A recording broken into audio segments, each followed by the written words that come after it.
เมื่อยบ่เมื่อยเนาะจะเป็นลมแล้วพูนโคตรงามเลย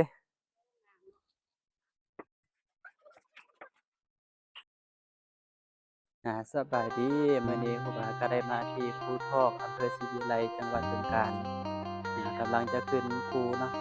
จะเป็นอะไรนั้นไปติดตามชมกันเลยอันนี้ก็เป็นเส้นทางกำลังจะขึ้น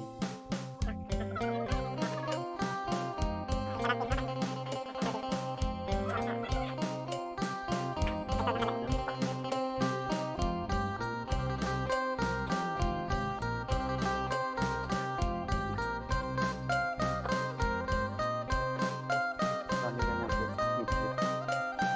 เป็นหินอยู่บนทางในการขึ้น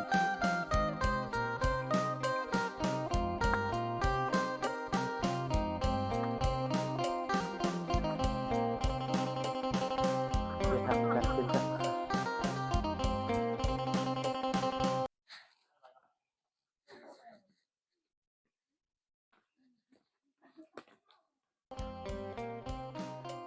อันนี้ก็คือวัดเจติคีรีวิหารอันนี้เป็นประวัติความเป็นมาของภูทอกนะห้ามส่งเสียงดัง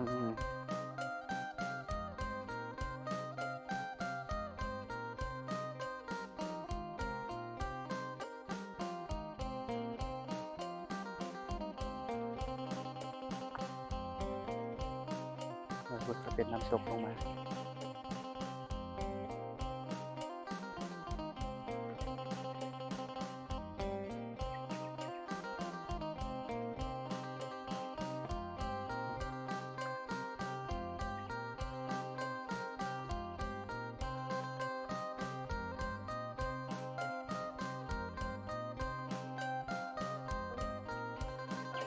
บ่ขึ้นบ่เนาะกำลังขึ้นไป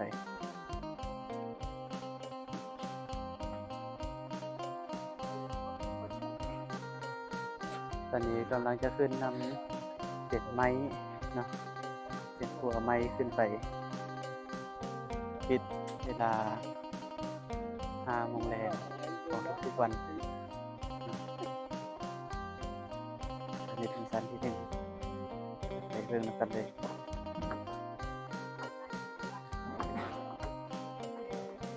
วันนี้ก็ถือว่านักท่องเที่ยวขึ้นมาหลายผู้หลายคน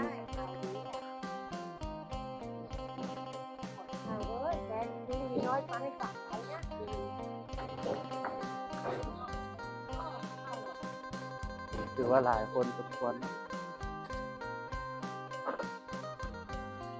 ตอนนี้เราก็ขึ้นมาฮอดชั้นที่ 1กำลังจะขึ้นไปชั้นที่ 2นะ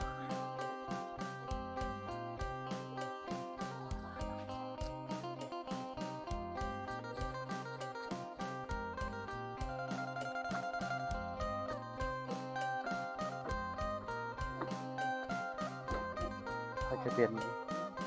บันไดขึ้นแบบนี้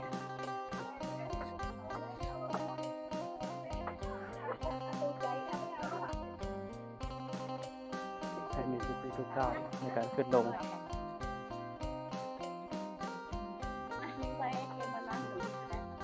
ลงมาแล้วนะมีน้ำใหม่ด้วยค่ะถวายด้วยนะคะถวายด้วยวางไปเขียนเลยก็ได้เนื้อสา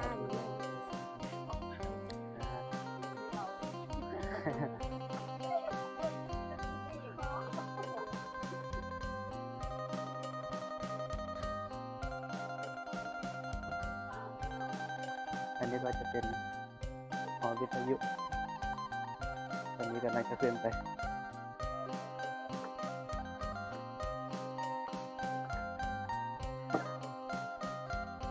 ผู้หลายคนในวันนี้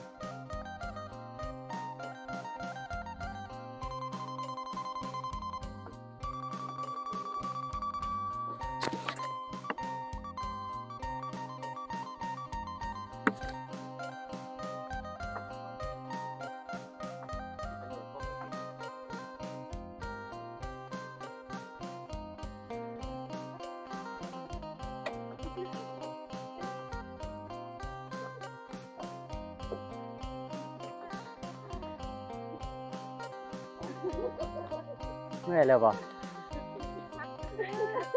ก็ซื่อๆบ่ ทางขึ้นรีกทางเพราะเอาไปไวเลยเลยรีกทางโอ้โห เมื่อยบ่ พี่รอดยังไงล่ะ จับนี่ อะไรอ่ะ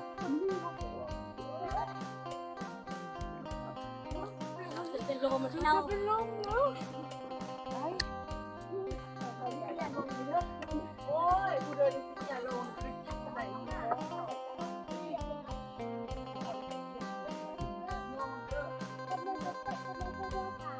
กดเกือบไว้เลยก็ได้ใครเอาเกือบขึ้นมาได้ก็กดเกือบเลย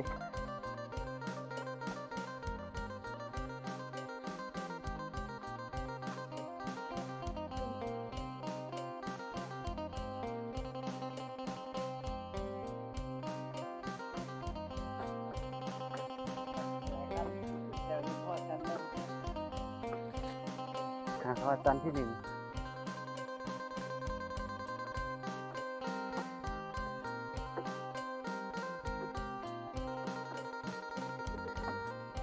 วันนี้ขึ้นเขาเนาะคนหลาย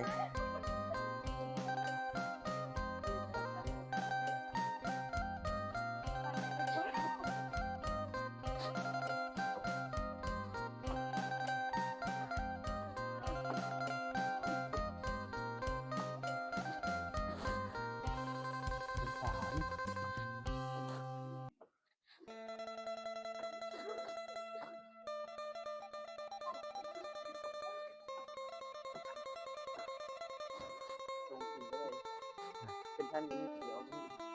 พิสัน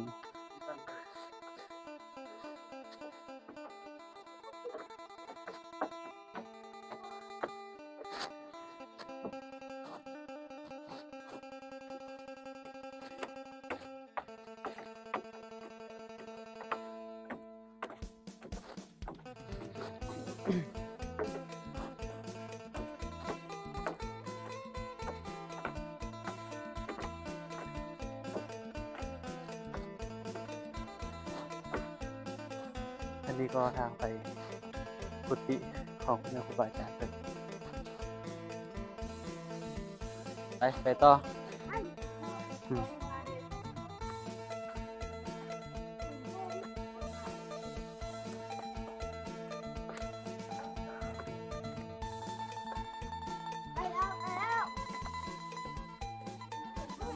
ขึ้นมาฮอดเทิงพี่บัดเย็นได้ เพราะว่าลมมันสิต้องอยู่ตลอดอันนี้นะ มันขึ้นสูงได้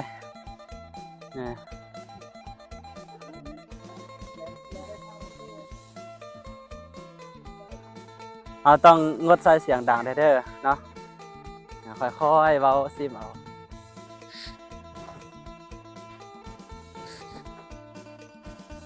เพราะว่าสถานที่เฮามานี่มันเป็นสถานที่ปฏิบัติธรรมเกี่ยวกับพ่อแม่ครูบาอาจารย์ภาวนาอยู่นะชั้นที่4แล้วนี่นะขึ้นไปแม่นเฮาอยู่ชั้นที่3แม่นเอาไปบางบ่อนก็สิได้กินขี้เกียร์ขึ้นไปเทิงพุ่นล่ะบ่อนเกียร์อยู่ขึ้นเทิงเลยหรือว่าไปอ้อมก็ได้เพราะว่ามันขึ้นนี่แหละขึ้นไปลอดผานี่ถ้าจะขึ้น3-4เนาะอันนี้มันจะได้ลอดผาขึ้นไป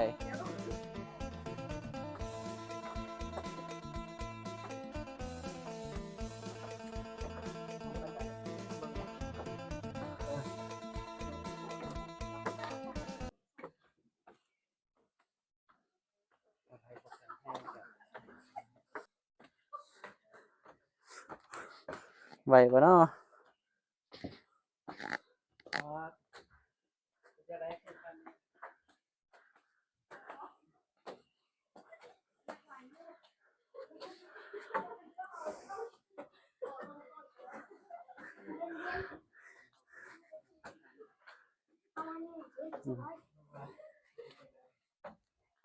ทางเข้าไป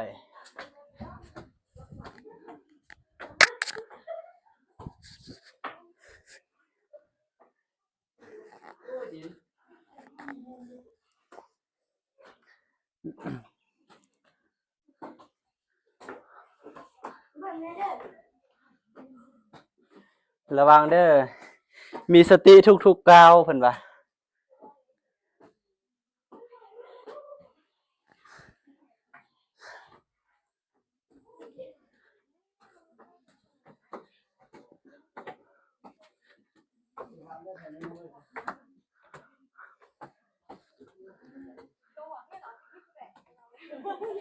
ไม่มีอะไรมากของจำเป็นต้องละลอยฟิล์ม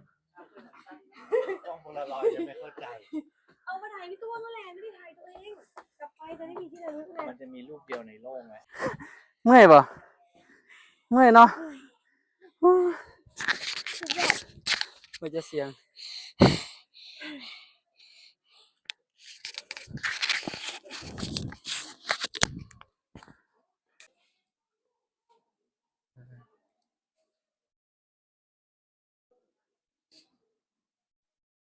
นี่กระดูก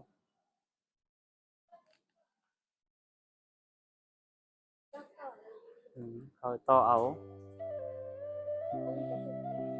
กระดูกคนแท้ๆนี่แหละ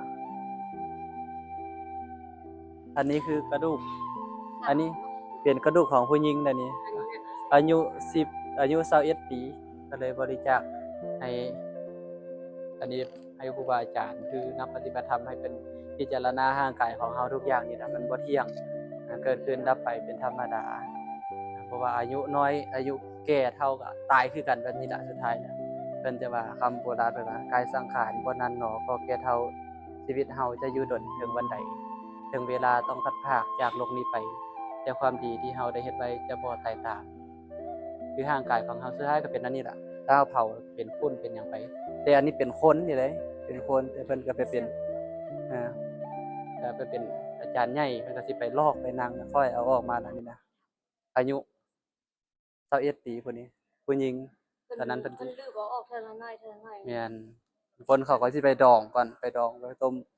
บางบ่อนเพิ่นสิมีบ่อนไปพิจารณาอสุภะเป็นคนนี่ล่ะมีทุกอย่างก็ไปเบิ่งพิจารณาเบิ่งว่ามันบ่เที่ยงสุดท้ายมันก็เน่าหน้าที่ว่างามนั่นก็เน่าเหม็นไปหั้นนะบ่มีหยังสิงามไปเพราะว่าคนอาหารก็อายุ21 ปีเนาะ เส้นสะท้อนน้ำแข็งมีผู้หญิงได้อาการ แม่นได้จอดไว้ทุกอย่างก็มันก็ได้ครึ่งไว้ล่ะครึ่งไว้เบิดล่ะนี่เพราะว่าบ่มีหยังสิต่อกันได้นะทุกอย่างมันออกไปเบิด เพิ่นเอาเนี่ยเพิ่นเอาเลข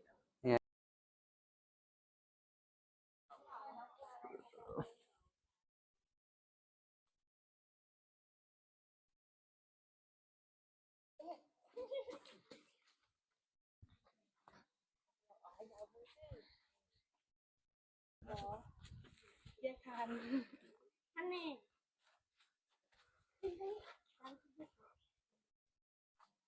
สิขึ้นชั้น6เลยบ่ขึ้นชั้น6ก่อนเนาะแล้วจังลงไปเบิ่งอันเนี้ยเอาขึ้นชั้น6แล้วจังไปหาเบิ่งธาตุน้อยเดียวพุ่นแต่ความสันนี่บ่ให้เว้าล่ะพุ่น1 2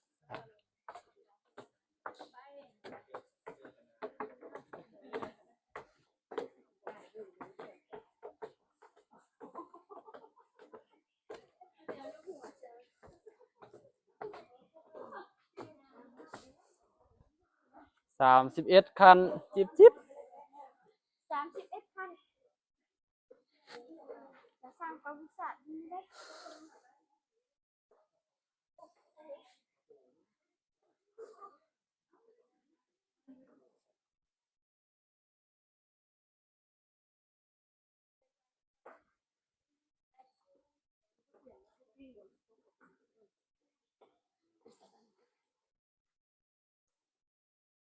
อืม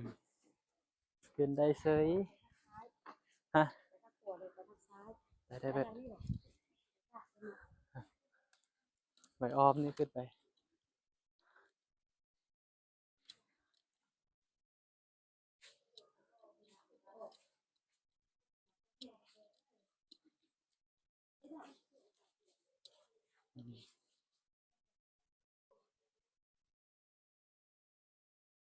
อันนี้ทำพญานาคปก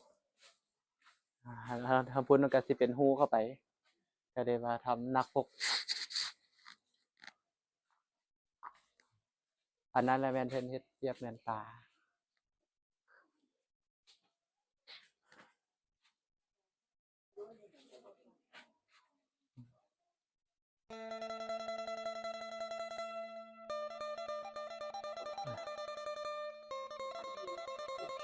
สิไปไสอ่ะนะลงมาลงมา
เป็นนับน้อยลงมาตลอด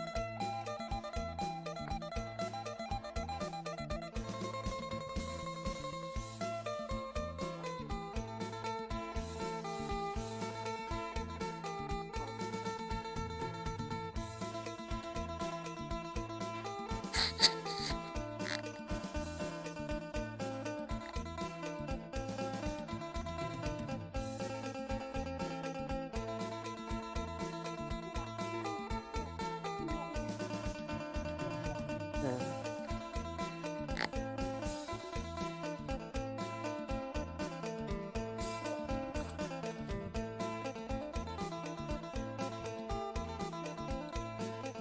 โอ้ได้ดมยาดมแล้ว แต่พี่ก็จะเป็นวิวลงไปเบิ่งนะ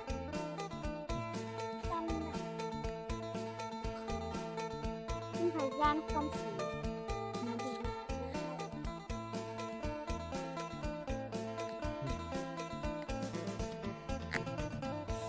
มันจะขึ้นไปให้สันเก็ต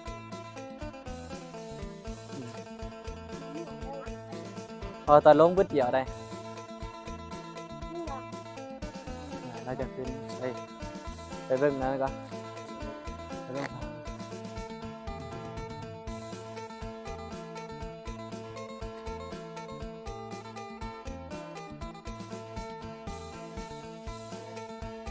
ผู้ใดสิถ่ายรูปบ่นี่ถ่ายเรียนมา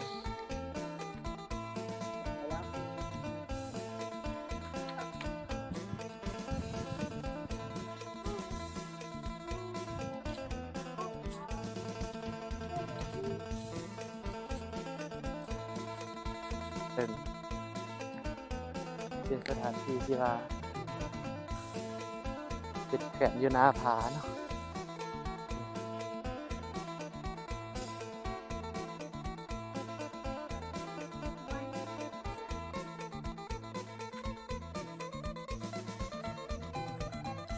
ทางพี่แม่นทางไปอ้อมหน้าผาเบิ่งวิวเนาะทางพี่ส่วนทางพี่แม่นเป็นทางไปเบิ่งเป็นบอนเป็นก้อนหินที่ว่าตั้งอยู่เดี๋ยวเฮาสิพาไปเบิ่งทางพี่ก่อนเนาะแม่นไปทางพี่ก่อนแล้วเฮาจังออกไปเบิ่งทางพุ่น แล้วจะขึ้นกระเจ็ด แม่น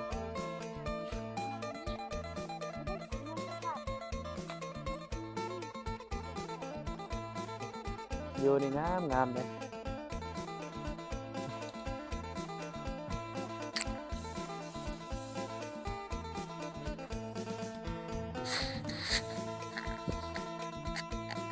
ต้องค่อยๆลงเด้อ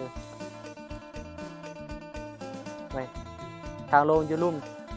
ทางลงอยู่ลุ่มอันนี้เป็นวันมาเบิ่งถ่ายรูปเดี๋ยวให้ลงลุ่ม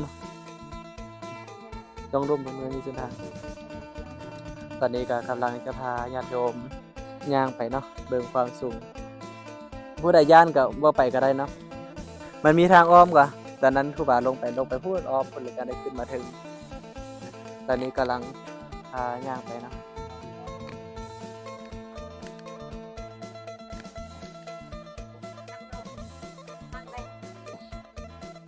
ตอนนี้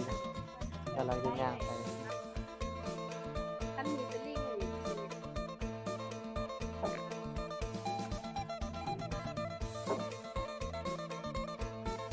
ครับ ทางเลยจ้า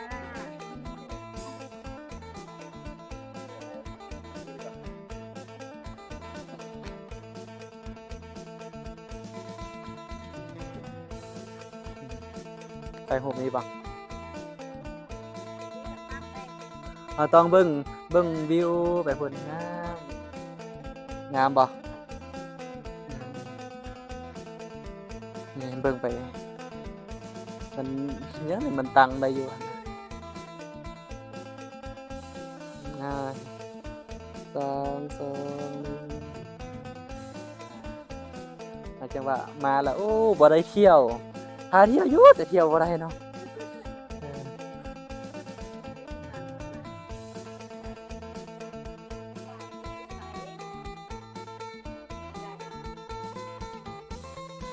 อย่างน้อยเราก็ต้องมาโอ้เป็นอันนี้เรายังได้มาแล้วนะดึงไปดิ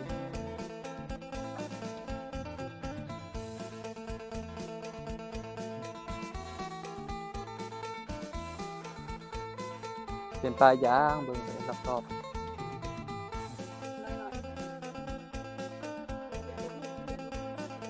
นั่นครูบานี่ย่างไปนั่นนึงเดี๋ยวค่อยยังเป็นอันนี้ไปอยู่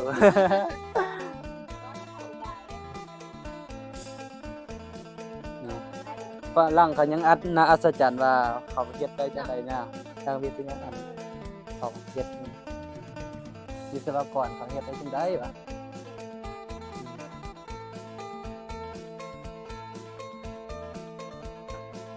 วันนี้จะมีน้ำย้อยลงมาตลอดเมียนตอนนั้นมันมีสัญญาณได้คือว่าไลฟ์สดอยู่ตอนนั้นอยู่นี่ขึ้นมาไลฟ์สดให้เล่น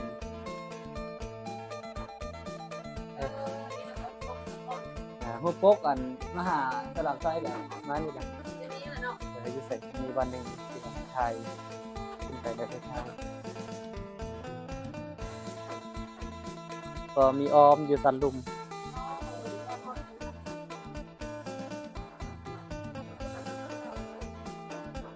เมียนมันมีทางลงอยู่มีทางลงอยู่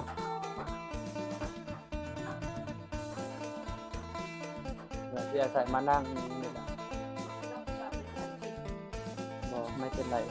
ถามครูบาบุญแล้วเป็นว่าบ่ยากกันเลย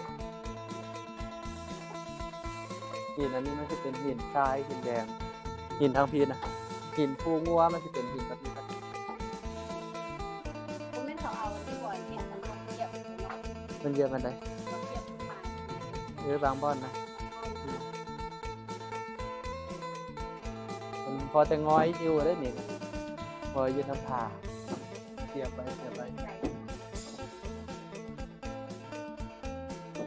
สวยงามอย่าเบิ่งไปเท่านั้นได้ เบิ่งไปอันนั้นน่าจะเป็นอันนั้นภูน่าเป็นอยู่ของลาวได้นะเป็นภูเขาควายล่ะแต่ตัวนี้ยังไม่อันภูงัวอยู่คือภูลังกาน่าจะภูลังกาตัวนี้นักปฏิบัติธรรมเพื่อที่เนี่ยเขาป้าเขาขึ้นผ่านอันนี้ละพ่อแม่ครูบาอาจารย์ ระวังมืนเถอะ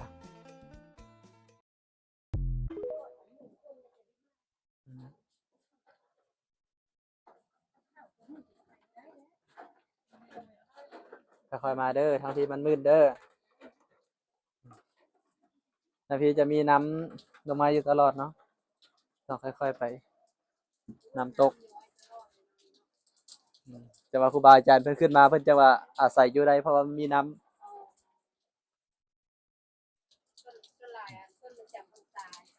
งั้นสะพานสาก็สิได้ปิดแล้วสะพานสาเพิ่นก็ปิด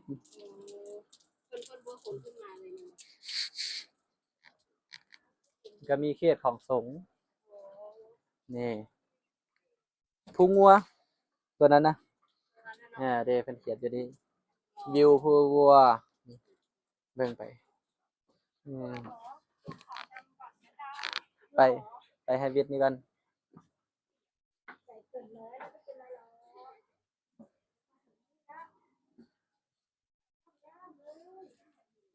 ถ้าวิทย์นี่ล่ะทั้งชีวิตนี่บ่ต้องย้านหยังล่ะ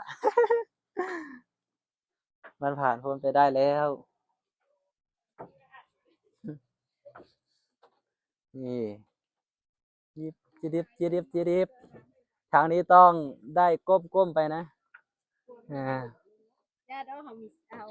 ตัวเตี้ยเขาได้เปรียบได้ก้มปานใด อ่า ถูกที่สิบแอลถูกไหมเนี่ยถ่ายได้ไหมอ่ะ งามอยู่ งามเหรอ อืมใช่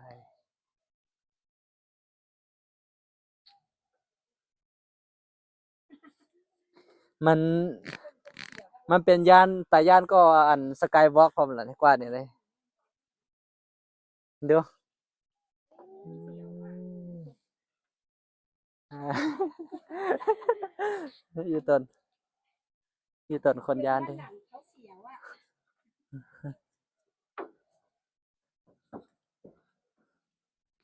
นี่ครูบายังถ่ายอยู่วันนี้แหละให้หลวงปู่ถ่ายให้เหมือนนั้นกินไว้นั่งอยี่เทิงนี่ถ่ายนี่สวยอยู่นี่ตอนนี้ก็กำลังจะเดินทางไปซันที่7เนาะไปเบิ่งวิวนำพาญาติโยมไปฮะแต่พี่ยังเสียวแล้วในการเดินเข้าไปถือว่าจุดสูงสุดเนาะเดี๋ยวให้เบิ่ง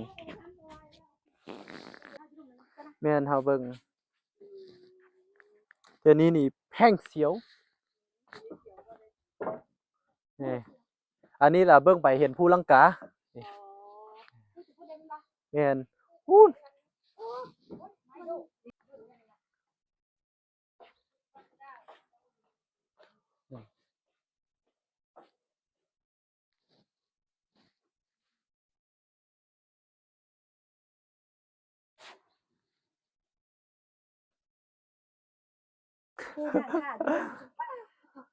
คันเฮาบ่เบิ่งไปพุ่นล่ะใครอยู่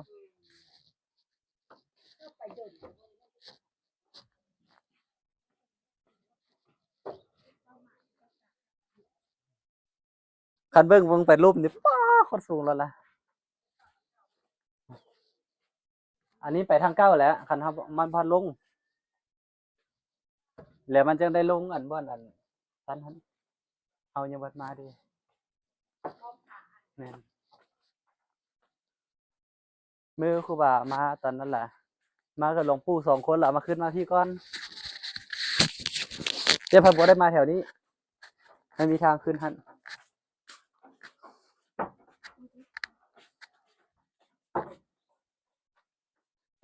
ค่อยๆไปเด้อยกตีนเด้อสิ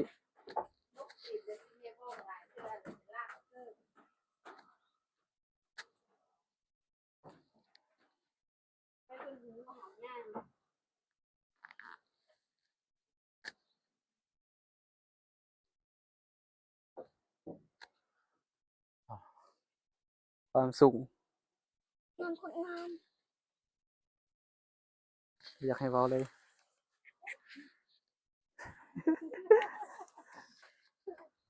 เดี๋ยวเอาไข่ทันเลย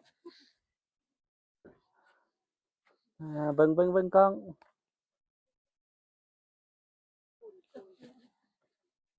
งเอา1 2 3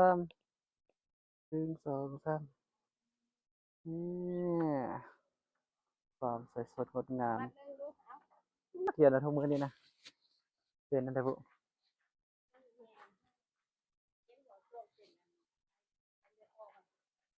ชื่อสาวผมใหญ่สา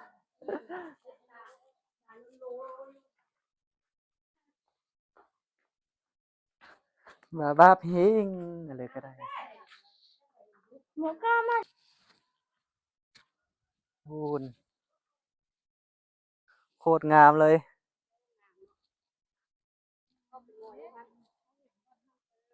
เออ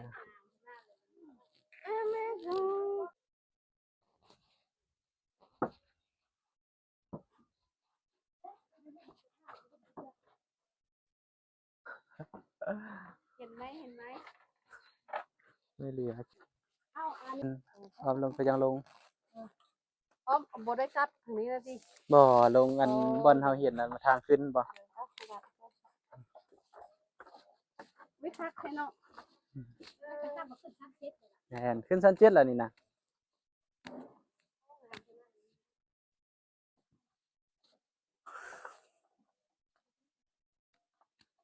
ย่างอันนี้บ่เมื่อยแม่นบ่มีแต่เสียวซื่อๆเนาะ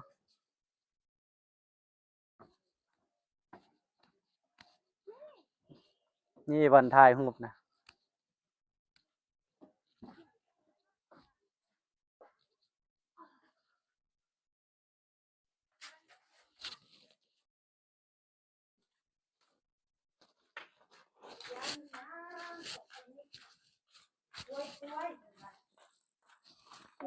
ใจเลย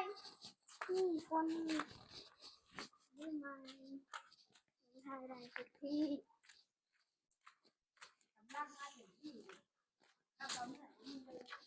ไปไปไป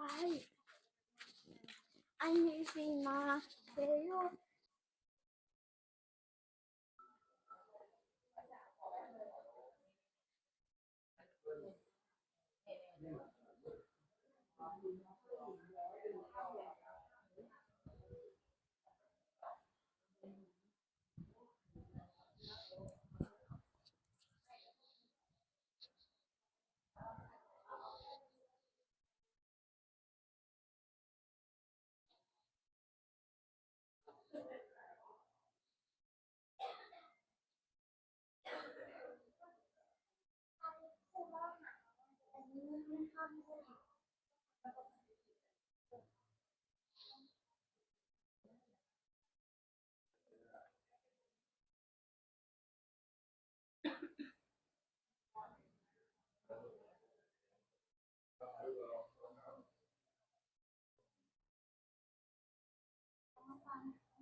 อะไรนะ